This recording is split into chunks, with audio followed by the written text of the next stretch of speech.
Hello बच्चों, कैसे आप लोग। आई होप आप लोग अच्छे होंगे और अच्छे से पढ़ाई कर रहे होंगे। हम लोग क्लास 12 अकाउंट्स में accounts for non profit organisation chapter पढ़ रहे थे, जिसमें अभी तक हम लोगों ने 10 लेक्चर्स कंप्लीट किया है। लास्ट क्लास में हम लोगों ने इनकम एंड एक्सपेंडिचर अकाउंट बनाना सीखा था।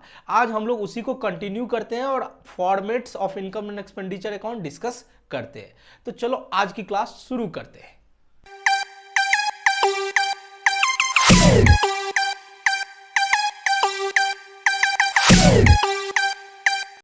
ये रहा इनकम एंड एक्सपेंडिचर अकाउंट का फॉर्मेट। सबसे पहले हम लोग क्या करते हैं कि सबसे पहले हम लोग लिखते हैं नेम ऑफ द ऑर्गेनाइजेशन। सबसे पहले हम लोग क्या लिखेंगे? Name of the organisation. मान के चलो ये कोई एबीसी चैरिटेबल ट्रस्ट है, हम इसको क्या लिख देंगे? ABC charitable trust. ABC charitable trust. उसके बाद क्या रहेगा? Income and expenditure account. उसके बाद हम लोग क्या देंगे? इनकम एंड एक्सपेंडिचर अकाउंट का हेडिंग। के बाद उस जिस पीरियड के लिए हम इनकम एंड एक्सपेंडिचर अकाउंट बना रहे हैं उसके लिए लिखेंगे। मान के चलो अगर हम 31 मार्च 2022 के लिए बना रहे हैं तो हम लिखेंगे फॉर द ईयर एंडिंग 31 मार्च 2022। तो सबसे पहले ट्रस्ट का नाम, जो भी ऑर्गेनाइजेशन है जिसके लिए हम इनकम एंड एक्सपेंडिचर बना रहे हैं वो, उसके बाद इनकम एंड एक्सपेंडिचर अकाउंट और जिस पीरियड के लिए बना। अब देखो इसकी शुरुआत कहाँ से करते हैं, ठीक है? तो इसके डेबिट साइड में सारे के सारे रेवेन्यू एक्सपेंडिचर आते हैं और सारे के सारे रेवेन्यू इनकम। जब मैं बोलूँ रेवेन्यू एक्सपेंडिचर, इसका मतलब क्या हुआ कि वो जो रेकरिंग नेचर के हैं, जो बार बार आने वाले हैं, चाहे वो खर्चे हो चाहे वो इनकम हो। अगर कोई स्पेशल खर्चे हैं जिसके पीछे कोई उद्देश्य छुपा हो, जिसके पीछे कोई लाइबिलिटी छुपा छुपा हुआ है, वो क्या हो जाते हैं? कैपिटल एक्सपेंडिचर और कैपिटल इनकम। वो बैलेंस शीट के पार्ट होते हैं, ना कि इनकम एंड एक्सपेंडिचर के। ठीक है, तो वो सब मैंने सारे बात ऑलरेडी लिखा दी है। ठीक है, चलो अब देखो हमको क्या करना है। सारे रेवेन्यू पेमेंट को हम क्या करेंगे? मतलब मैं अभी खर्चे की बात कर रहा हूँ, सबसे पहले हम लोग खर्चा को समझ लेते हैं, उसके बाद इनकम। तो सारे के सारे revenue payment after making adjustment हम यहाँ पे डालते हैं। ठीक है, सारे के सारे revenue payment after making adjustment यहाँ पे डालते हैं। वैसे आपको मैं ऑलरेडी एडजस्टमेंट पे बता दिया हूँ कि इनकम और एक्सपेंडिचर के जितने भी एडजस्टमेंट हो सकते हैं, जैसे आउटस्टैंडिंग के एडजस्टमेंट हो सकते हैं, एडवांस के एडजस्टमेंट हो सकते हैं। आउटस्टैंडिंग का संबंध पिछले साल से हो सकता है या करंट ईयर से हो सकता है, ये सब ऑलरेडी हम लोग डिस्कस किए हैं। तो वही बता रहा है कि क्या करना है। अगर कोई खर्चा में जो भी सारा रेवेन्यू पेमेंट होता है उसके अंदर क्या करना है कि अगर प्रीपेड प्रीपेड यानी एडवांस हो पिछले साल का, एडवांस हो पिछले साल का, प्रीवियस ईयर का। अगर प्रीवियस ईयर में एडवांस है, इसका मतलब हुआ कि कोई भी एडवांस में पेमेंट तभी करेगा जब उसका इस्तेमाल, मान के चलो कोई भी खर्चा का पेमेंट अगर हम एडवांस में कर दिए तो फ्यूचर में वो खर्चा होगा। यानी कि अगर पिछले साल हम एडवांस पेमेंट किए तो हम ये मानते हैं कि उसका करंट ईयर में वो खर्चा हुआ होगा। तो इसका मतलब अगर कोई एडवांस पेमेंट आ जाता है जो पिछले साल का है तो उसको हम क्या करते हैं? जोड़ देते हैं। इस ये लॉजिक हम लोग ऑलरेडी देख लिए थे कि एडवांस आगे की ओर जाता है और आउटस्टैंडिंग क्या होता है? पीछे की ओर जाता है। तो अगर एडवांस पिछले साल का है तो आगे की ओर जाएगा, यानी करंट ईयर में आ जाएगा, तो फिर हम जोड़ देंगे। वही एडवांस अगर करंट ईयर के एंड में होगा तो हम क्या करेंगे? घटा देंगे। अब देख सकते हो लेस किया है। अगर कोई एडवांस, यानी उसी को प्रीपेड बोला जाता है। ठीक है, एडवांस का ही दूसरा नेम है प्रीपेड। एडवांस और प्रीपेड दोनों क्या होते हैं? सेम होते हैं। एडवांस प्रीपेड दोनों सेम होते हैं। ठीक है, तो क्या किया? पिछले साल का एडवांस को जोड़ दिया और करंट ईयर में जो एडवांस था उसको क्या किया? घटा। ठीक है, उससे हमारा टोटल, चाहे कोई सैलरी हो या कुछ भी, वो खर्चा निकल के आ जाता। अगर आउटस्टैंडिंग हो, अगर करंट ईयर का आउटस्टैंडिंग है, करंट ईयर में अगर आउटस्टैंडिंग है तो यानी ये पीछे की ओर भाग रहा है। अगर करंट ईयर यहाँ पे अगर आउटस्टैंडिंग है तो यानी कि करंट ईयर में फॉल कर रहा है, तो उसको क्या करेंगे? हम जोड़ देंगे। Outstanding at the end of the year होगा तो जोड़ देंगे, लेकिन अगर पिछले साल का आउटस्टैंडिंग है तो वो तो और पीछे जाएगा, यानी प्रीवियस ईयर में चला जाएगा, तो हम उसको क्या करेंगे? घटा। ठीक है? उसी तरह से advance paid in the previous, अगर करेंट प्रीवियस ईयर में अगर एडवांस पेड हुआ, इन द प्रीवियस ईयर अगर वर्डिंग यूज होता है यानी प्रीवियस ईयर के अंदर पेमेंट हुआ, तो हम ये मान के चलेंगे कि इसका यूज इसी साल होगा, यानी कि हम जोड़ देंगे। और अगर करेंट ईयर में advance paid in the, sorry मैं गलत बोला, advance paid in the previous year यानी पिछले साल एडवांस पेड हुआ तो वो जोड़ देंगे, and advance paid in the current year यानी करंट ईयर में हुआ तो वो हम क्या करेंगे, घटा देंगे। सेम लॉजिक है, ठीक है। ये चीज हम लोग ऑलरेडी समझ चुके हैं। ये तो नॉर्मल कोई अगर एडजस्टमेंट आता है कोई भी आइटम तो इसी तरह से ट्रीट करना है, ठीक है। देखो कोई भी आइटम है, जैसे कि मान के चलो सैलरी पेड, मैं इसको यहाँ पे लिख देता हूँ। सैलरी पेड आपका रिसिप्ट एंड पेमेंट अकाउंट के पेमेंट साइड में दिया हुआ है 10,000 रुपये, और उसके बाद हमको बोला कि कोई एडवांस है, ठीक है, एडवांस पेड, ठीक है, एडवांस पेड दिया हुआ है in previous year, in previous year, advance paid in previous year, उसी को प्रीपेड भी बोला जाता है। एडवांस वर्ड हो और प्रीपेड हो, देखो यहाँ पे प्रीपेड और एडवांस का ट्रीटमेंट एक ही जैसा हुआ है। प्रीवियस ईयर और प्रीवियस ईयर में क्या किया है, जोड़ दिया गया है। तो अगर कोई प्रीपेड एडवांस होता है प्रीवियस ईयर तो हम क्या करेंगे, जोड़ देंगे। मान के चलो 1,000 है तो हमने 1,000 को क्या किया, जोड़ दिया। उसके बाद क्या हो सकता है कि कोई प्रीपेड या एडवांस करेंट ईयर में हो सकता है, एडवांस या प्रीपेड क्या हो सकता है, करेंट ईयर में। प्रीपेड ये लिखना नहीं है, मैं आपको समझने के लिए बता रहा हूँ। मान के चलो 2,000 का आपने एडवांस करंट ईयर में पे किया, तो चूंकि करंट ईयर में पे किया तो यूज तो इसको अगले साल करेंगे ना, अभी तो नहीं करेंगे, इसीलिए हम क्या करेंगे, घटा दिए। उसी तरह से आउटस्टैंडिंग अगर प्रीवियस ईयर में पे किए रहते, अगर कोई भी आउटस्टैंडिंग एक्सपेंसेस प्रीवियस ईयर में पे किए रहते तो उसको क्या करते, घटा देते, क्योंकि प्रीवियस ईयर का आउटस्टैंडिंग है, इसका मतलब पीछे पीछे का इसका संबंध होगा। उसी तरह से अगर आउटस्टैंडिंग करेंट ईयर का होता है तो हम क्या करते हैं, जोड़ देते हैं, ठीक है। मैं एक ही चीज को बार बार इसलिए बता देता हूँ कि मुझे लगता है कि अगर कोई बच्चे ऐसे होंगे जो मेरे बच्चे को समझ में नहीं आया होगा, तो मैं दोबारा बता देता हूँ, उनके समझ में आ गया, जिससे कि उनको समझ में अच्छे से आ जाए। ठीक है, चलिए अब देखो कोई भी, अब सारे के सारे जो रेवेन्यू एक्सपेंडिचर है हम उनकी बात कर लेते हैं, ठीक है। अब देखो रिपेयर डेकोरेशन ये क्या होता है। देखो अगर मान के चलो किसी मकान में नॉन प्रॉफिट ऑर्गेनाइजेशन का ऑफिस चल रहा है, तो उसको कभी कभी साल साल साल भर पे उसको रिपेयर करना पड़ता है, कभी उसका डेकोरेशन करना पड़ता है। डेकोरेशन का मतलब होता है सजावट, उसको सजाना पड़ता है, ठीक है।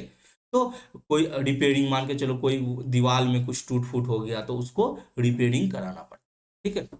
ये हुआ रिपेयर एंड डेकोरेशन। मेरा यहाँ पे एक्सप्लेनेशन का मतलब, आपके पास तो फॉर्मेट आपके बुक में दिया हुआ है, ठीक है। मैं एक एक करके एक्सप्लेन करना चाह रहा हूँ कि अगर कोई भी आइटम जिसकी समझ आपको ना हो तो वो आपको समझ में आए। अब बात करते हैं डिप्रिसिएशन की।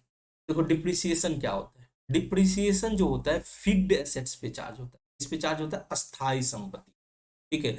जैसे अस्थाई संपत्ति में क्या हो गया, प्लांट एंड मशीन हो गया, फर्नीचर्स हो गए, बिल्डिंग हो गए, ये सब क्या अस्थाई संपत्ति है, जिसको कि आज खरीदे या आज बनाए तो उसको उसका क्या होता है, धीरे धीरे उसका वैल्यू घटता जाता है, ठीक है। जैसे आज तुमने फर्नीचर मान के चलो 50,000 में, 50,000 में आपने एक फर्नीचर खरीदा, टेबल कुर्सी ये सब खरीदा, ठीक है, आज खरीदा। 5 साल के बाद उसका वैल्यू सेम रहेगा, वो क्या होगा, घटता जाएगा। फिर मान के चलते उसका लाइफ स्पैन 10 साल का है, तो 10 साल में क्या हो जाएगा, वो फर्नीचर यूज करने लायक नहीं रहेगा, खराब हो जाएगा, यानी उसका वैल्यू क्या हो जाएगा, एब्सोल्यूट हो जाएगा, यानी जीरो हो जाएगा, ठीक है। तो डिप्रिसिएशन जो है वो फिक्स्ड एसेट्स पे चार्ज करते हैं, जिससे कि क्या होता है कि मान के चलो आज हमने 1 लाख की फर्नीचर खरीदी, तो हम उस पर मान के चलो रेट लगाए 10%, ठीक है। उसका लाइफ के हिसाब से होता है कि वो फर्नीचर कब तक चलेगा, मान के चलो उसका लाइफ है 10 साल, तो 10 साल लाइफ है, तो हम 10% के रेट के हिसाब से चार्ज कर सकते हैं। तो हर साल क्या करेंगे, हम 10% के हिसाब से, क्योंकि वो मेरी संपत्ति के रूप में बैलेंस शीट में दिख रही है, तो हम हर साल क्या करेंगे, 10-10% क्या करेंगे, खर्चा के रूप में दिखाते जाएंगे। अगर हम खर्चा के रूप में दिखाते जाएंगे तो क्या होगा कि हमारा एक्चुअल खर्चा तो नहीं है, फर्नीचर तो ऑलरेडी खरीद खरीद लिए, तो पेमेंट तो ऑलरेडी एक बार में हो गया। बट हम क्या करते हैं, इसको नॉन कैश एक्सपेंसेस के रूप में दिखाते हैं, यानी ये मेरा नगद का तो खर्चा नहीं है, लेकिन हम खर्चा के रूप में अगर हम दिखा देते हैं अपने इनकम एंड एक्सपेंडिचर में, या जब आप प्रॉफिट एंड लॉस अकाउंट बनाते थे तो हम पीएल अकाउंट में दिखा देते थे, तो अगर हम खर्चा के रूप में दिखा देते तो क्या होता है, हमारा प्रॉफिट घट जाता है, यानी हमारा सरप्लस कम हो जाता है। सरप्लस कम हो जाता है तो वो जो खर्चा के रूप में दिखा हुआ है ना, उतना से हमारा क्या होता है, पैसा जो होता है ना वो अक्यूमुलेट जमा होता है बैंक, मतलब हमारे अकाउंट में ही रहता है। लेकिन हम चूंकि खर्चा के रूप में दिखा देते हैं तो क्या होता है, पब्लिक के लिए क्या दिखता है कि ये खर्चा हो चुका है ऑलरेडी, लेकिन पेमेंट हमारे पास, पैसा जो है हमारा बचा हुआ रहता है। तो ऐसे करके 10-10% हम खर्चा दिखाते थे। 10 साल में क्या हुआ कि हम पूरा 100% खर्चा दिखाते, हमारा फर्नीचर क्या हो गया, जीरो हो गया। और वो जो 10-10% करके हम एक्सपेंसेस दिखा रहे हैं, वो पैसा जमा होते गया आपके अकाउंट में। तो 10 साल के बाद आप फिर क्या करेंगे, जब आपका फर्नीचर खराब हो गया, फर्नीचर अब पुराना हो गया, अब आपको नया फर्नीचर खरीदने हैं, तो आपके बैंक अकाउंट में ऑलरेडी पूरे 100% पैसा है, तो आपको बर्डे नहीं है। फिर से आपने मार्केट में गया और अपने फर्नीचर खरीद के लाया।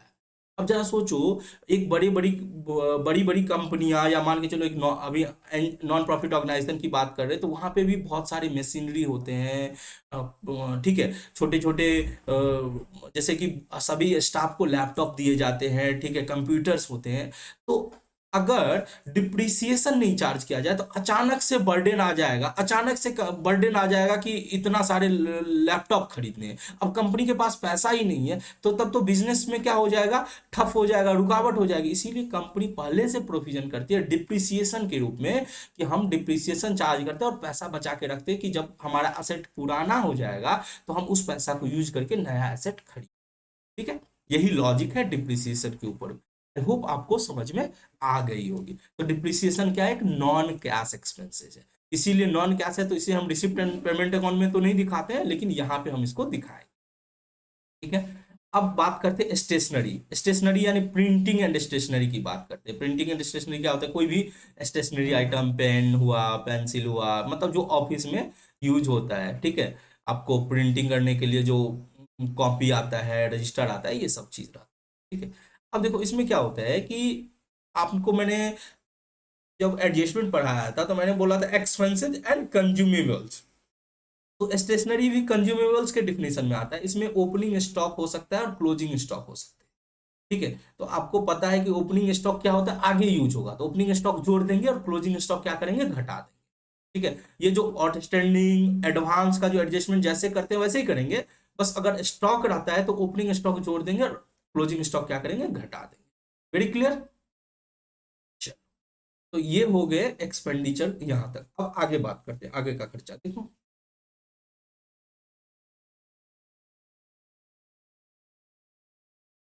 हाँ, अब देखो उसके बाद क्या है, उसके बाद है तुम्हारा, उसके बाद है, तो मैंने क्या बताया, स्टेशनरी में बता दिया कि ओपनिंग स्टॉक जोड़ देंगे, क्लोजिंग स्टॉक घटा देंगे। Very clear. उसके बाद क्या है, टेलीफोन चार्जेस। टेलीफोन आपको पता है कि हर ऑफिस में एक टेलीफोन कनेक्शन होगा, हर स्टाफ के पास रहता है जनरली टेलीफोन, टेलीफोन लैंडलाइन का। तो वो जो है मंथली चार्जेस लेती है, तो वही टेलीफोन चार्जेस है। ये नॉर्मल एक हमारा रेवेन्यू एक्सपेंस है, जब हर महीना ये अकर होता है। वही प्रिंटिंग एंड स्टेशनरी बात की है, जो स्टेशनरी का ट्रीटमेंट करेंगे वही प्रिंटिंग एंड स्टेशनरी का ट्रीटमेंट करेंगे। बिजली, इलेक्ट्रिसिटी, इलेक्ट्रिसिटी आपको पता है, बिजली बिल जब आप पूरे महीना जब कंज्यूम करते हो बिजली, तो आप देखते होंगे आपके घर में क्या होता है, मीटर रीडिंग करने वाले थे, आपको बिजली बिल दे के जाते हैं, उसका पेमेंट करना होता है। ठीक है, तो ये हमारे बार बार आने वाले खर्चे हो गए। पोस्टेज एंड स्टाम्प, ठीक है, अगर किसी को कुछ कुरियर भेजना है, कभी कुछ कोई सामान आया, कभी कोई सामान किसी को भेजना है, अब बहुत सारे स्टाम्प, तो उसमें स्टाम्प पेपर लगते हैं और पोस्टेज के चार्जेस लगते हैं। ठीक है, तो ये हुआ पोस्टेज एंड स्टाम्प। अब बात करते हैं loss on sale of asset. ठीक है, इसके बारे में सोचो। देखो एसेट जो होता है, एसेट जो होता है वो हमारा बैलेंस शीट के असेट साइड में जाता है। अब इसकी एक बुक वैल्यू होगी कि इतनी की एसेट है, मान के चलो ये 200 का एसेट है, हमने उसको सेल कर दिया 300, हमने क्या कर दिया, उसको सेल कर दिया 300। तो उस केस में क्या हो गया, हमारा एक 200 की एसेट थी, हमने 300 में सेल कर दिया, तो 100 रुपया प्रॉफिट हो गया। अब प्रॉफिट हो गया तो कहां जाएगा, ये इनकम साइड में चला जाएगा। लेकिन मान के चलो हम 300 में नहीं सेल करके इसको 150 में सेल कर दिया, तो 50 रुपए का क्या हो गया, नुकसान हो गया। तो वो जो लॉस होता है वो लॉस डेबिट साइड में यानी खर्चे साइड में आते हैं। अगर इनकम हो गया तो वो क्रेडिट साइड में। तो आपको देखो profit on sale of asset, profit on sale of asset कहाँ दिखा, क्रेडिट साइड में, और loss on sale of asset कहाँ दिखा, क्लियर हो गया। इसी तरह से और भी सारे खर्चे like sports material, sports material के जो खर्चे होंगे वो दिखाएंगे। चैरिटी, चैरिटी के खर्चे, चैरिटी समझते हैं ना आप, चैरिटी में बहुत सारा सोशल एक्टिविटीज करते हो जिसमें बहुत सारे खर्चे होते हैं, वो चैरिटी का पार्ट होता है। एडवर्टीजमेंट, आपका अगर नॉन प्रॉफिट ऑर्गेनाइजेशन नया नया है तो शुरुआत में कुछ आपको एडवर्टीजमेंट भी करने पड़ेंगे जिससे लोगों को पता चला कि ये आपका एनजीओ और आप इस एनजीओ में इस तरह के सोशल एक्टिविटी करते हैं, तो लोग आपको डोनेशन देंगे। तो आपको एडवर्टीजमेंट करने पड़ते हैं, कभी आपको टीवी पे एडवर्टीजमेंट कराने पड़ेंगे, कभी कभी होर्डिंग लगाने पड़ते हैं, होर्डिंग जो क्या बोलते हैं बैनर्स वगैरह टेम्पलेट्स वगैरह लगाने पड़ते हैं, तो वो होता है एडवर्टीजमेंट। एडवर्टीजमेंट प्रचार प्रसार के खर्चे। तो ये सब क्या है, ये सब खर्चे रेगुलर एक्टिविटीज में आते हैं, बार बार करने के नेचर में आते हैं, इसीलिए इनको रेवेन्यू एक्सपेंडिचर। अब बात करते हैं रेंट रेट्स एंड टैक्स, ये क्या होते हैं। देखो रेंट रेट्स एंड टैक्स, अब देखो रेंट रेट्स एंड टैक्स का मतलब समझो, रेंट आप जिस बिल्डिंग में रह रहे हो अगर वो आपकी खुद की नहीं है, जिस बिल्डिंग में नॉन प्रॉफिट ऑर्गेनाइजेशन ऑपरेट हो रहा है, वहां उनके स्टाफ काम कर रहे हैं, जहां जहां उनके ऑफिस है, अगर वो ऑफिस उनके खुद के नहीं है तो उनको किराया देने पड़ते होंगे, उनको रेट्स एंड टैक्स देने पड़ते होंगे। अब किराया जो रूम ऑनर को दिया जाता है और रेट्स एंड टैक्स क्या होता है, गवर्नमेंट को दिया जाता है। ठीक है, कभी कभी ऐसा होता है कि रेंट के अंदर ही रेट्स एंड टैक्स इंक्लूड होते हैं, कभी कभी क्या होता है रूम ऑनर बोलते हैं कि हमको किराए से मतलब है, जो भी गवर्नमेंट का टैक्स वगैरह है वो तुम भरो, तो उस केस में गवर्नमेंट को रेट्स एंड टैक्स दिया जाता है। तो ये होता है रेंट, रेट्स एंड टैक्स। चलिए अब बात करते हैं कॉस्ट ऑफ इंटरटेनमेंट।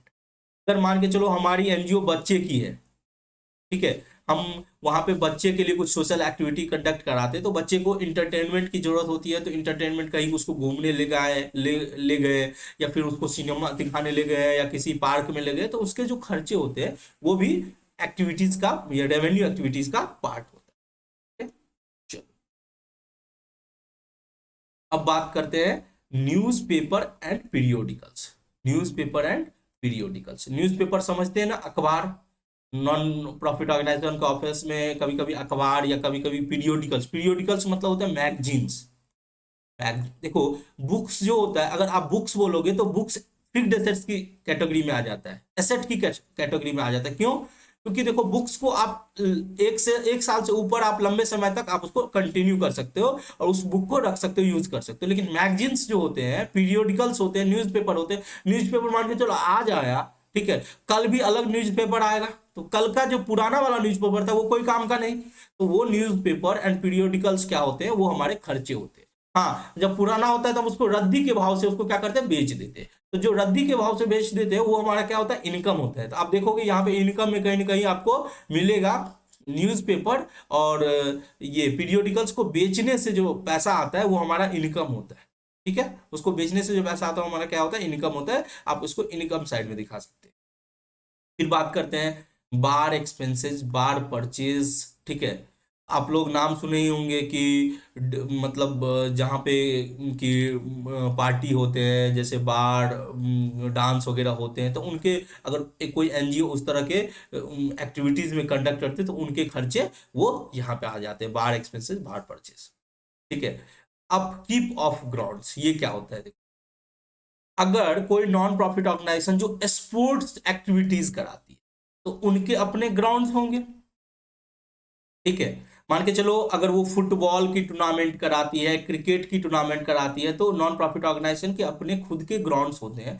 उनके ग्राउंड्स के लिए उनको रख रखाव पर, अब देखो अगर ग्राउंड्स को वैसे छोड़ दोगे तो क्या होगा कि वो ग्राउंड्स में बहुत सारे घास उग जाएंगे या मतलब वो जो होते हैं डैमेज हो जाएंगे और उस पर आप क्रिकेट या फुटबॉल वगैरह नहीं खेल सकते। मतलब वो थोड़ा उसके लिए उसका क्या रख रखाव करना जरूरी है। ठीक है, जैसे कि रोलर चलवाना हुआ, पानी देना हुआ, ठीक है, उसको कवर कर, अगर बहुत बरसात की मौसम हो जाती है और अगर मान के चलो अगले दिन टूर्नामेंट कराना है तो उसको कवर करना पड़ता है। ठीक है, तो उनके रख रखाव के खर्चे होते हैं, इसको बोलते हैं अपकीप ऑफ ग्राउंड्स। यानी कि ग्राउंड्स के रख रखाव, ठीक है, उनके रख रखाव के खर्चे, तो वो भी हमारा नॉर्मल खर्चे में रेवेन्यू एक्सपेंडिचर में आते हैं, ठीक है। तो जैसे मैंने बोला उसके उससे जुड़ा हुआ है ग्राउंड्स मैन वेजेस। अब ग्राउंड्स के रख रखाव के लिए आपको ग्राउंड्स मैन रखने पड़ेंगे, कोई तो आके फ्री में आपको नहीं कर देगा, आपको कोई एक स्टाफ को रखना पड़ेगा जो ग्राउंड्स मैन उसको बोलते हैं, जो ग्राउंड्स का रख रखाव करता है उसको ग्राउंड्स मैन बोलते हैं, ठीक है।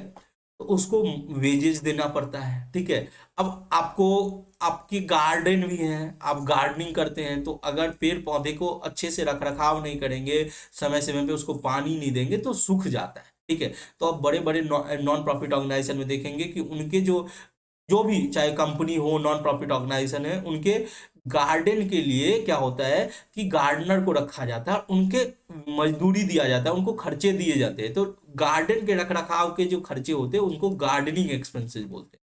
अब देखो ये सब यूजुअल एक्सपेंसेस है, ऐसा तो नहीं है कि ये एक बार कर लिए तो लाइफ में दोबारा नहीं आएगा, बिल्कुल आएगा। ये हर महीने आते हैं, गार्डनर को सैलरी हर महीना देना पड़ेगा, ग्राउंडमैन को मजदूरी हर महीना देखना पड़ेगा, ये जो ग्राउंड्स का रख रखाव हमेशा करना पड़ेगा, तो ये सब रेगुलर खर्चे हैं, ठीक है।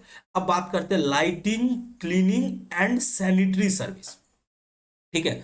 अगर आपका नॉन प्रॉफिट ऑर्गेनाइजेशन, आपका एनजीओ सैनिटरी सर्विस में इन्वॉल्व है, क्लीनिंग में इन्वॉल्व है, ठीक है, जो उनका काम ही है कि हमारे आसपास के एरिया, वो अलग अलग एरिया में जाते हैं, पेड़ लगाते हैं, कचरा साफ करवाते हैं, तो ये सब में जो खर्चे आते हैं, क्लीनिंग में खर्चे आते हैं, लाइटिंग में खर्चे आते हैं, सैनिटरी सर्विस में जो खर्चे आते हैं, वो हमारे रेवेन्यू एक्सपेंडिचर हुए, क्या। चलो अब बात करते हैं बैड डेट्स। देखो जनरली आपको ये बैड डेट्स वगैरह नहीं मिलेगा नॉन प्रॉफिट ऑर्गेनाइजेशन में, बट हाँ अगर ऐसा है कि छोटे मोटे इंसिडेंटल ट्रेडिंग एक्टिविटीज करते हैं, यानी कि कभी कभी किसी को उधार बेचा, ठीक है, उनका नॉर्मल बिजनेस नहीं है उधार बेचना, मतलब नॉर्मल बिजनेस नहीं है और सेल करना, बट क्या होता है कि अगर मान के चलो फुल एक्टिविटी है सोशल सर्विस, बट इनकम के लिए कभी कभी क्या होता है छोटे छोटे ट्रेडिंग एक्टिविटीज करते हैं, और कभी कभी किसी को उधार दे दिया और पैसा डूब गया, तो पैसा डूब गया, पैसा नहीं दिया, तो वो बैड डेट्स आते हैं, वो रेवेन्यू एक्सपेंडिचर का ठीक है। चलो अब बात करते हैं ऑडिट फीस, ठीक है। अब देखो क्या होता है कि एक non profit organisation generally registered होती है सेक्शन 12A में, और उनको ऑडिट करानी पड़ती है मेरे जैसे चार्टर अकाउंटेंट से, ठीक है। मैंने बहुत सारे नॉन प्रॉफिट ऑर्गेनाइजेशन के ऑडिट किया है, ठीक है। लास्ट ईयर में भी मैंने one of the most famous non profit organisation का मैंने ऑडिट किया था। तो ऑडिट तो फ्री में नहीं करेंगे चार्टर्ड अकाउंटेंट, उनको भी पैसे चाहिए, तो पैसे चाहिए तो उसी को ऑडिट फी बोलते हैं। ऑडिटर को जो पैसे देते हो ऑडिट कराने के लिए, तो उसी को क्या बोलते हैं, ऑडिट फीस, ठीक है। अब बात करते हैं कि किसकी, बैंक चार्जेस की। देखो नॉन प्रॉफिट ऑर्गेनाइजेशन के जो बैंक अकाउंट मेंटेन होते हैं, फ्री में तो बैंक अकाउंट मेंटेन नहीं होंगे, ठीक है। अब बैंक अकाउंट में पैसा आता है जाता है, तो साल का बैंक कुछ चार्जेस कंडक्ट करता है, एक नॉमिनल फीस चार्ज करता है, उसको बैंक चार्जेस बोलते हैं। वो ईयरली जनरली चार्ज करता है या फिर क्वार्टरली, डिपेंड करता है कि बैंक की क्या पॉलिसी है। अब बात करते हैं ट्रैवलिंग अलाउंस, ये क्या होता है। देखो सोशल एक्टिविटी कराने के लिए उनके स्टाफ जो है बहुत अलग अलग जगह पे जाते हैं, ट्रैवल करते हैं, तो ट्रैवल के जो उनको कुछ अलाउंस दिया जाता है ट्रैवलिंग करने के लिए अपने स्टाफ को, तो उसको बोलते हैं ट्रैवलिंग अलाउंस। चल अब बात करते हैं office expenses. Office expenses, office में जो छोटे मोटे खर्चे होते हैं वो ऑफिस एक्सपेंसेस की कैटेगरी में आते हैं। Sundry expenses, general expenses, miscellaneous expenses, इस नाम से बहुत सारे खर्चे आएंगे। जो छोटे छोटे खर्चे होते हैं उनका कोई नाम नहीं दिया जाता है, उनको बोल दिया जाता है विविध खर्चे, sundry, general expenses, miscellaneous expenses, ठीक है। उसके बाद बात करते हैं interest on loan, bank overdraft. अगर मान के चलो आप नॉन प्रॉफिट ऑर्गेनाइजेशन हो और आपने लोन ले रखे हैं, ठीक है, या बैंक से ओडी करा रखे हैं, तो आपको इंटरेस्ट पे करने पड़ेंगे, ये आपके रेवेन्यू एक्सपेंडिचर में आते हैं, ठीक है। फिर है एनुअल डिनर एक्सपेंसेस, ठीक है। आप क्या होते हैं अपने मेंबर्स को, नॉन प्रॉफिट ऑर्गेनाइजेशन में जो काम करते हैं या जो उनसे जुड़े होते हैं उनको मेंबर्स बोला जाता है, जो चंदा देते हैं, जो डोनेशन देते हैं। तो कभी कभी डिनर पार्टी होता है, ठीक है, तो उनके उसके जो खर्चे होते हैं वो भी रेवेन्यू एक्सपेंडिचर का पार्ट होता है। फिर है फेयर एक्सपेंसेस। फेयर एक्सपेंसेस क्या होता है, देखो नॉन प्रॉफिट ऑर्गेनाइजेशन कभी कभी इस तरह के सोशल एक्टिविटीज में इन्वॉल्व करते हैं जो फेयर लगाते हैं, फेयर जैसे बुक का फेयर लगाया, फेयर मतलब समझते हो ना, मेला, मेला, ठीक है। अब फेयर मतलब क्या होता है कि ये बहुत सारे कोई स्टॉल्स वगैरह लगा दिए तो उनमें जो छोटे मोटे खर्चे होते हैं वो फेयर एक्सपेंसेस होते हैं। अब देखो यहाँ पे स्टॉप, सारे खर्चे को मैं स्टॉप कर रहा हूँ यहीं, यहाँ पे ये आपके बुक में जनरली इसी टाइप के आपके खर्चे आएंगे, ठीक है। बट इसके अलावा क्या आ सकते हैं? बिल्कुल आ सकते हैं। इसके अलावा भी बहुत सारे खर्चे हो सकते हैं। अब इसके लिए ये जस्ट एक एग्जाम्पल के रूप में इतना समझाया गया है कि ये सब एग्जाम्पल है, और जो ये आपको रेगुलर आपको बुक में मिलेंगे, ठीक है, सारे क्वेश्चंस में ये मिलेंगे। तो मैंने एक एक करके समझा दिया। बहुत सारे बच्चे को समझ में नहीं आता होगा चैरिटी क्या होता है, ठीक है, तो ये सब चीज मैंने समझा दिया, एडवर्टीजमेंट क्या होता है, तो ये सब बातें मैंने समझा दिया। तो मैंने सारे खर्चे को आप लोग को समझा दिया। अब बात करते हैं इनकम की। जब इनकम और एक्सपेंसेस हो जाएगा तब हम लोग बात करेंगे सरप्लस और डिफिसिट की। चलो अब बात करते हैं हम लोग इसकी इनकम। इनकम की भी कहानी वही है। इनकम की क्या कहानी भाई? इनकम की कहानी है कि इसमें भी वही ये जो सैलरी पेड के बदले में मैं अगर सब्सक्रिप्शन लगा दूं, ठीक है, तो भी रूल वही रहने वाले हैं कि जो एडवांस के हैं प्रीवियस ईयर के वो जुट जाएंगे, और करंट ईयर के एडवांस क्या होंगे? घट जाएंगे, ठीक है। और स्टैंडिंग जो प्रीवियस ईयर के होंगे वो क्या हो जाएंगे? लेस हो जाएंगे, ठीक है। और जो करंट ईयर के हैं वो क्या हो जाएंगे? जुट जाएंगे। तो ये जो रूल है वो चाहे इनकम हो या खर्चे हो सेम होंगे, ठीक है। चलो अब बात करते हैं अलग अलग टाइप के इनकम की। तो आपको एक डोनेशन, जनरल डोनेशन मिल सकता है। अगर डोनेशन नॉर्मल लिखे और कुछ भी नहीं कंडीशन लगाए तो हम मानेंगे वो जनरल डोनेशन, ठीक है। ठीक है। अगर स्पेशल डोनेशन हो गया या कोई लाइबिलिटीज उसके साथ इंपोज है तो वो क्या हो जाएगा? बैलेंस शीट के लाइबिलिटी साइड में जाएगा, क्योंकि उसको हम कैपिटल रिसिप्ट मानेंगे। अब बात करते हैं लोकर रेंट। ये लॉकर रेंट क्या होता है? देखो, आपके पास मेंबर्स के कभी कभी क्या होता है, नॉन प्रॉफिट ऑर्गेनाइजेशन ये लॉकर रेंट की फैसिलिटी देती है कि आपके पास अगर कोई ज्यादा क्या बोलते हैं कि ज्यादा महंगा या कॉस्टली अगर कोई चीज है तो वो आप वहां पे जमा करके रख सकते हैं। ये जनरली बैंक भी फैसिलिटी देती है। मान के चलो मेरे पास कुछ ऐसा डॉक्यूमेंट्स है जो मेरे को लगता है कि ये बहुत इंपॉर्टेंट है, कहीं मैं अपने घर में रखूं तो मैं चोरी हो सकता है या कुछ हो सकता है, ठीक है। तो अगर कुछ कोई इंपॉर्टेंट डॉक्यूमेंट्स हो गया, ये बहुत ही महंगा चीज है, तो उसको क्या किया जाता है? लॉकर रेंट में रखा जाता है। ये फैसिलिटी नॉन प्रॉफिट ऑर्गेनाइजेशन देती है। तो अब बोलती है कि आप जो भी सामान है यहाँ पे रखो, आपको चाबी दे दिया जाएगा, ठीक है। तो क्या हो गया कि ये जो नॉन प्रॉफिट ऑर्गेनाइजेशन इसको फ्री में तो नहीं कर सकती है, क्योंकि उसके लिए जगह होता है, एक एक मान के चलो रूम होता है, उसमें आपको हर एक मेंबर्स को की दिया जाता है कि आप अपना इंपॉर्टेंट डॉक्यूमेंट और सामान यहाँ पे रख सकते हो। तो उसकी और उस जगह कहीं ना कहीं उस पे कॉस्ट इन्वॉल्व होता है, तो एक फीस चार्ज करती है। तो उसी को लॉकर रेंट बोला जाता है। उसी को क्या बोला जाता है? Locker rent. तो फीस चार्ज करती है, तो नॉन प्रॉफिट ऑर्गेनाइजेशन को वो फीस कलेक्ट होता है, तो वो तो उसके लिए क्या है? इनकम। क्या है? इनकम। अब बात करते हैं इनकम फ्रॉम लेक्चर, ठीक है। अब नॉन प्रॉफिट ऑर्गेनाइजेशन कहीं कहीं जो सेमिनार कंडक्ट कराती है तो वहां पे उनके जो मेंबर होते हैं वो लेक्चर देते हैं, तो उससे भी इनकम हो जाता है, ठीक है। उसके बाद है receipt from dance and show. कोई डांस वगैरह का एक्टिविटी कराए, शो कराए, तो उससे जो पैसे आ जाते हैं। हम बात करते हैं sale of use tennis cricket ball. अब क्या करते हैं कि जो जो नॉन प्रॉफिट ऑर्गेनाइजेशन स्पोर्ट्स से जुड़े हुए होते हैं वो कभी कभी स्पोर्ट्स मटेरियल भी बेचते हैं। स्पोर्ट्स मटेरियल का उनका दुकान होता है, वो सेल करते हैं। तो उससे जो पैसा आ जाता है, मान के चलो कोई टेनिस बॉल है, क्रिकेट बॉल है, उसको बेचने से पैसा आ गया तो वो उनके लिए इनकम हो गया। अब देखो, नॉन प्रॉफिट ऑर्गेनाइजेशन के पास डोनेशन वगैरह आता है तो सारा पैसा तो एक ही बार भी यूज नहीं कर लेंगे, ठीक है। कुछ पैसा इस साल यूज हुआ, कुछ बच गया, उसको पता है कि नॉन प्रॉफिट ऑर्गेनाइजेशन के पास कि मेरे पास बहुत सारे पैसे पड़े हुए, उसका यूज भविष्य में होगा, तो वो क्या करते हैं? उसको इन्वेस्टमेंट करा देते हैं। कभी सिक्योरिटी में लगा दिए, कभी किसी इन्वेस्टमेंट में पैसा कर दिए, किसी बैंक डिपॉजिट में कर दिए, कभी किसी कंपनी का शेयर खरीद लिए, तो उससे जो इंटरेस्ट, जो रेवेन्यू मिलता है वो क्या होता है? इनकम होता है। अब देख सकते हो अलग अलग नाम से, interest on security, interest on investment, interest on bank deposits. Clear? चलो अब बात करते हैं डिविडेंड ऑन शेयर्स। ये क्या होता है? मैंने क्या बोला कि अब जो नॉर्मली आप इन्वेस्टमेंट करते हो तो ब्याज मिलता है, लेकिन अगर कंपनी के शेयर खरीदते हो तो आपको क्या मिलता है? लाभांश। उसको डिविडेंड को मिलता बोला जाता है लाभांश हिंदी में, ठीक है। आपको लाभांश मिलता है, वो हमारी इनकम होती है। तो dividend on shares. Sale of grass. अब देखो क्या होता है, हमारा स्पोर्ट्स ग्राउंड है, तो वहां पे घास वगैरह रहते हैं, तो हम उसको क्या करते हैं? घास को बेच देते हैं। उससे जो पैसा होता है वो हमारा इनकम होता है। सेल ऑफ न्यूज़पेपर और पीरियोडिकल्स, मैंने यहीं पे कहीं बताया था कि न्यूज़पेपर और पीरियोडिकल जब खरीदते हो तो खर्चा होता है, और जब मान के चलो आज का न्यूज़पेपर तो कल पुराना हो गया, तो जब पुराने न्यूज़पेपर इकट्ठे हो जाते हैं, मैगजीन से इकट्ठे हो जाते हैं, तो हम उसको बेच देते हैं, उससे जो पैसा होता है उसी वो हमारा इनकम होता है। तो वही है सेल ऑफ न्यूज़पेपर और पीरियोडिकल्स। ठीक है, चलो अब क्या है आगे देखो, sale of used sports material. Sports material already use हो चुका है, पुराने स्पोर्ट्स मटेरियल उसको भी हम लोग बेच देते हैं, तो जो कुछ छोटा मोटा कमाई हो जाता है वो हमारे लिए income. Advertisement in the year book, ये देखो आपको अभी हो सकता है थोड़ा बहुत कंफ्यूजन आए कि सर आपने तो एडवर्टीजमेंट पढ़ा है, खर्चा है, अभी एडवर्टीजमेंट को आप इनकम में दिखा रहे हो, क्या है भाई? देखो बाबू, अगर मान के चलो आपका नया नया नॉन प्रॉफिट ऑर्गेनाइजेशन लोग नहीं जानता है, तो आप एडवर्टीजमेंट कराते हो जिससे आपको चलता है।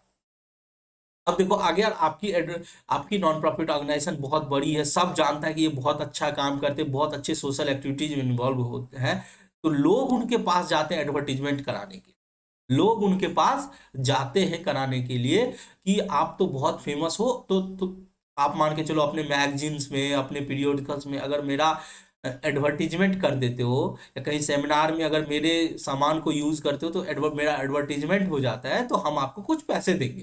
तो वहां पे एडवर्टीजमेंट खर्चे के रूप में हम लोग करा रहे थे, हम खुद का एडवर्टीजमेंट करा रहे थे। ठीक है, आज लोग मेरे पास चल के आए हैं कि आप मेरा एडवर्टीजमेंट करा दो, उससे मैं आपको पैसा दूंगा। तो हमारे लिए यहाँ पे एडवर्टीजमेंट क्या है? इनकम है। हमारे लिए एडवर्टीजमेंट क्या है? इनकम है, advertisement in the year book. ठीक है, उसके बाद बात करें तो क्या है, प्रोसीड्स फ्रॉम कंसर्ट शो, कोई तरह का शो करा लिए, कंसर्ट करा लिए, उससे पैसा आ गया, कोई इंटरटेनमेंट वगैरह एक्टिविटी करा दी, उससे पैसा आ गया, तो ये सब सारे नॉर्मल एक नॉन प्रॉफिट ऑर्गेनाइजेशन के इनकम है। अब एंट्री फी चार्ज करती है, उसको एंट्रेंस फी बोलते हैं।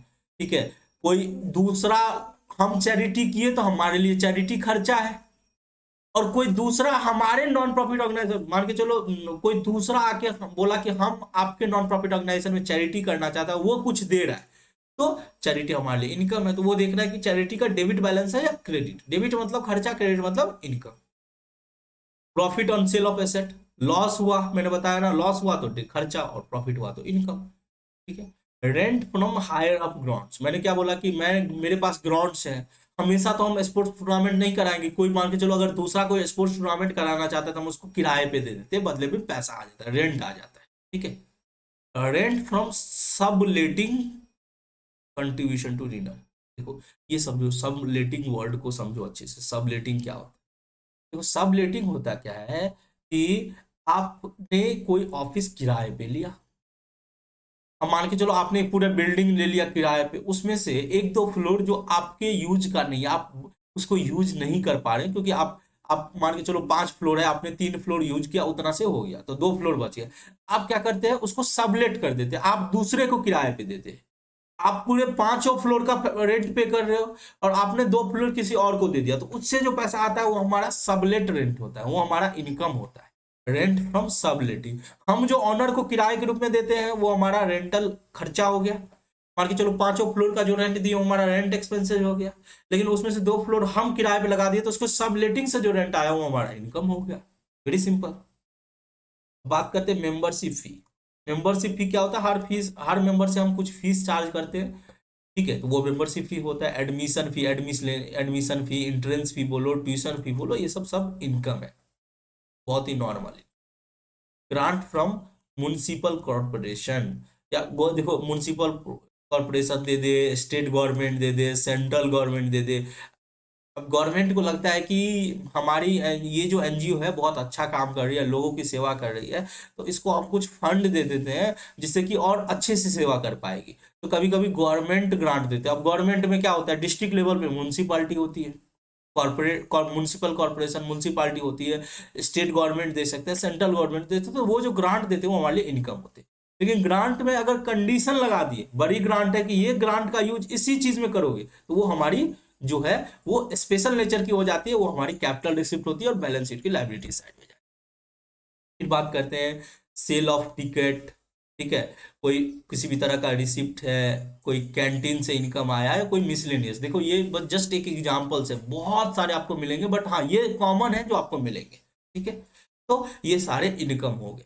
अब क्या करना है, आपको इनकम को टोटल कर लेना है और खर्चे को टोटल करना है, और जो ज्यादा होगा वो दोनों साइड लिख देना है, और इनकम में से खर्चे को घटा देना है। अगर इनकम ज्यादा है और खर्चे कम है तो वो क्या आएगा, सरप्लस आएगा। उसको बोलते हैं excess of income over expenditure. उसको क्या बोलते हैं, excess of expenditure, income over expenditure. अगर आपके खर्चे ज्यादा है इनकम कम है तो वो डिफिसिट कहलाता है, उसको बोलते हैं excess of expenditure over income.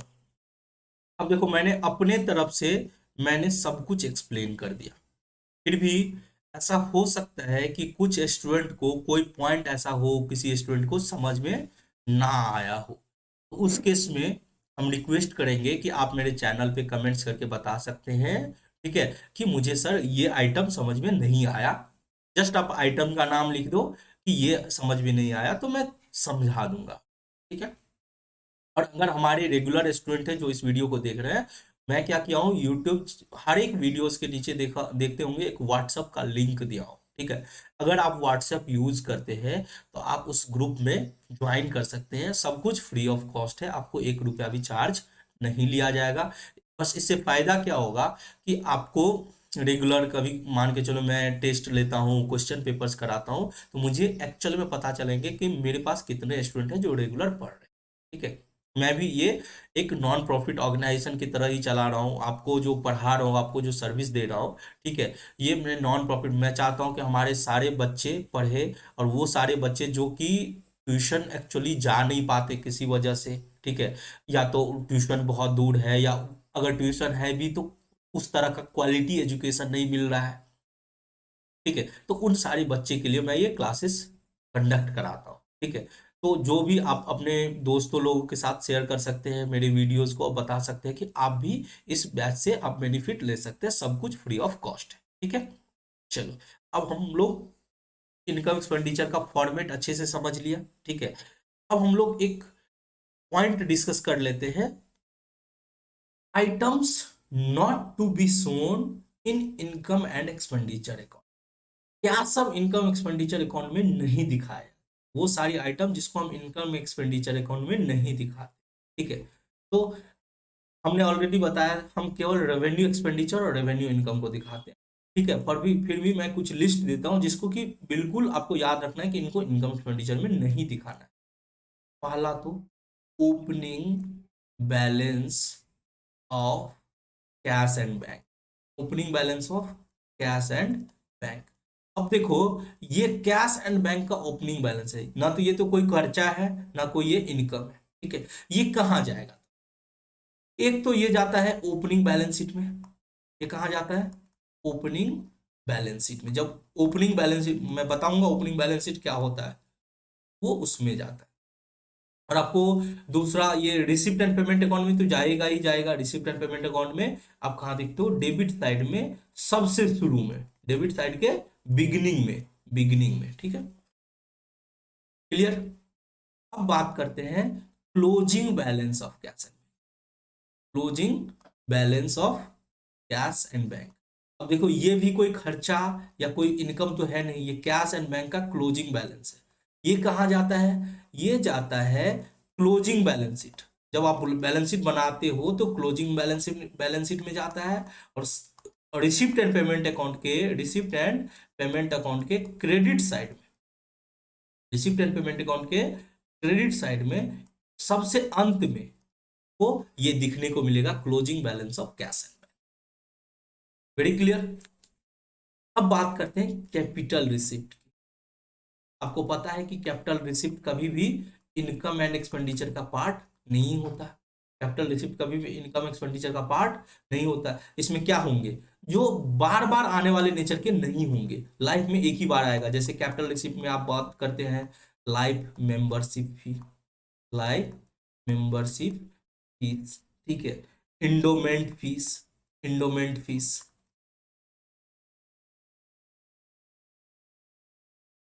Legacy, वसीयत जिसको बोलते हैं, स्पेसिफिक डोनेशन, स्पेसिफिक जो विशेष टाइप का चंदा होता है, डोनेशन होता है, जिसमें एक लाइबिलिटी छुपी हुई होती है, वो सब आते हैं इसमें, एटसेट्रा, और भी बहुत कुछ होंगे। ठीक है, अब ये सब कहाँ जाएंगे? ये सब जाएंगे तुम्हारा बैलेंस शीट के लाइबिलिटीज साइड में। कहाँ जाएंगे? बैलेंस शीट के लाइबिलिटीज साइड में। रिसिप्ट एंड पेमेंट में तो जाते ही हैं, इसके अलावा ये बैलेंस शीट के लाइबिलिटीज साइड में। ठीक है, चलो अब हम बात करते हैं, कोई रिजर्व फंड्स होगा, कोई रिजर्व एंड फंड्स होगा। अगर कोई रिजर्व्स एंड फंड है तो ना तो ये इनकम है ना ये खर्चे हैं, ना तो ये इनकम है ना ये खर्चे हैं। जैसे एग्जांपल अगर देखें तो मैच फंड हो गया, टूर्नामेंट फंड हो गया, match fund, tournament fund, tournament fund, कोई स्पोर्ट्स फंड हो गया, प्राइज फंड हो गया, स्पोर्ट्स फंड, प्राइज फंड। तो ये सब जो होते हैं ये रिजर्व एंड फंड्स होते हैं। ठीक है, ये सब जो होते हैं रिजर्व एंड फंड्स होते हैं, ये कहाँ जाएंगे? ये जाएंगे बच्चों बैलेंस शीट के लाइबिलिटी साइड में। ये जाएंगे कहाँ पे? बैलेंस शीट के लाइबिलिटीज साइड में।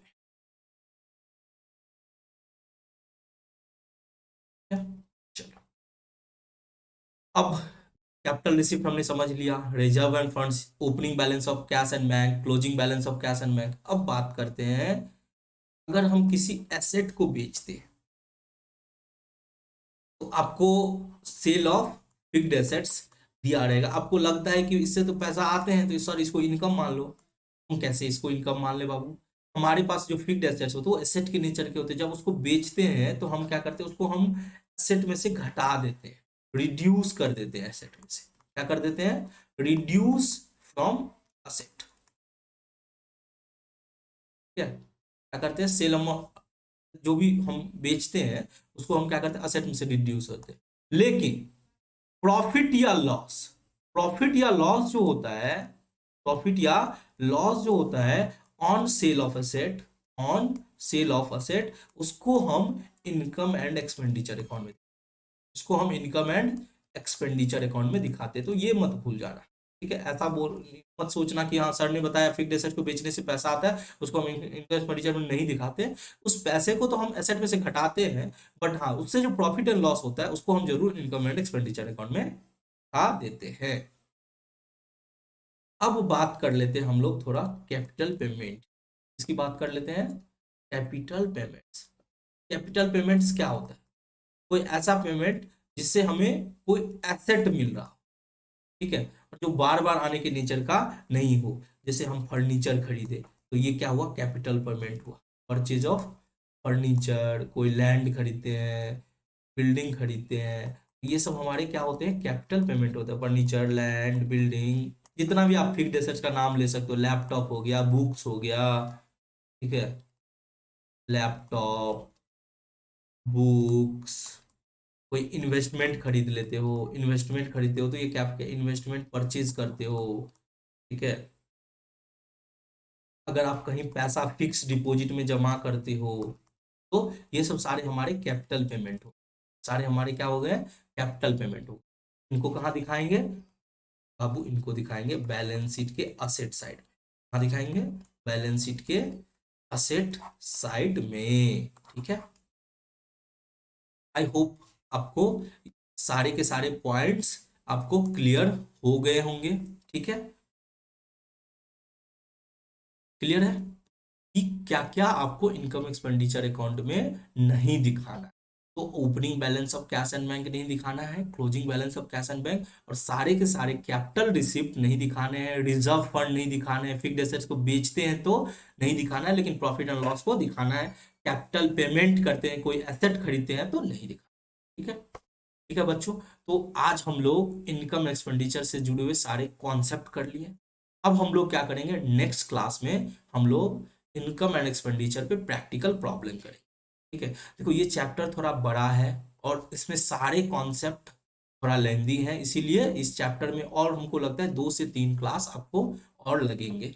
मैं कोई भी कॉन्सेप्ट नहीं छोड़ रहा हूँ, और मैं ये गारंटी दे सकता हूँ कि अगर जितना मैं लिखाता हूँ, जितना क्वेश्चन मैं कराता हूँ, मैं आपको ऑब्जेक्टिव का भी सीरीज लाने वाला हूँ। जिससे कि आपको ऑब्जेक्टिव भी क्लियर हो जाएंगे। देखो मेरे रेगुलर क्लास में आपको थ्योरी क्लियर हो जा रहे हैं, प्रैक्टिकल्स प्रॉब्लम क्लियर हो जा रहे हैं, मैं ऑब्जेक्टिव का सीरीज लाने वाला हूँ, ठीक है। उसके बाद जब चैप्टर खत्म हो जाता है तो पूरा चैप्टर का रिवीजन भी करा दूंगा, 1 से 2 घंटे, 1 से 2 घंटे में पूरा चैप्टर रिवाइज। तो आप बस मेरा वीडियो लेक्चर देख के, ठीक है, बीच बीच में मैं अगर आप लोग रिक्वेस्ट करते हो तो मैं टेस्ट सीरीज भी कंडक्ट करा लूंगा, ठीक है। और टेस्ट सीरीज, इससे पता चल जाएगा कि आप कितना अच्छे से पढ़ाई कर रहे हो, ठीक है। बस आप लोग मेरे साथ जुड़े रहो, ठीक है। और मैंने इसीलिए व्हाट्सएप ग्रुप बनाया है कि आप उसको ज्वाइन कर सकते हो, इससे मुझे पता चलेगा कि एक्चुअल में मेरे कितने बच्चे पढ़ रहे हैं, ठीक है। तो मेरा ये रिक्वेस्ट है कि आप लोग जरूर ज्वाइन कर लीजिएगा, ठीक है। और इससे, और अगर आपको कोई कन्फ्यूजन हो तो आप कमेंट्स करके भी दिए, मैंने अपना मोबाइल नंबर भी लेके दिया है कि आप मुझे फ़ोन भी कर सकते हैं, ठीक है, व्हाट्सएप पे मैसेज भी कर सकते हैं, ठीक है। बट ये सब आपको सुबह में 6 से 12 बजे तक ही करने, उसके बाद मैं अवेलेबल नहीं रहूंगा। जैसा कि मैंने बताया कि ये मेरी नॉन प्रॉफिट ऑर्गेनाइजेशन की एक्टिविटीज है। यहाँ पे मैं बच्चों से किसी से भी मैं 1 रुपया भी फीस मैं कमाने की नहीं सोचता हूँ। आप लोगों से मुझे कुछ भी नहीं कमाना है, बस मुझे आप लोग अगर अच्छे से पढ़ेंगे, अच्छा मार्क्स आएगा तो मुझे अच्छा लगेगा, मुझे बहुत खुशी होगी, ठीक है। क्योंकि मैंने जब अपने लाइफ में, जब मैंने 11 12 में थे तो मैंने बहुत सारी डिफिकल्टी फेस की थी। मुझे अलग सिटी में जाके रहना, जैसे कि मैं गांव से बिलोंग करता हूं तो मैं दरभंगा में गया, वहां पे रहा। तो एक होता है कि फैमिली से आप अलग हो गए, अगर आपकी फैमिली उतनी अच्छी नहीं है तो उतना पैसा भी नहीं खर्च कर पाएंगे, तो ये सब बहुत सारी समस्या होती है। इसीलिए मैं ये वर्क फ्रॉम होम का कॉन्सेप्ट लाया कि आप घर पे बैठ के पढ़ाई कर सकते हो। क्या चाहिए? बस एक मोबाइल फोन चाहिए, जो कि हर घर में आजकल अवेलेबल है। और मैं ये दावे के साथ कर सकता हूँ कि आपका पूरा कंप्लीट सिलेबस पढ़ाऊंगा। अगर कोई भी तरह का दिक्कत हो तो आप मुझसे फोन पे बात कर सकते हैं, मैं आपको एक्सप्लेन कर दूँ, ठीक है। चलो आज के लिए बस इतना ही, फिर मिलते हैं नेक्स्ट क्लास में, तब तक के लिए जय हिंद।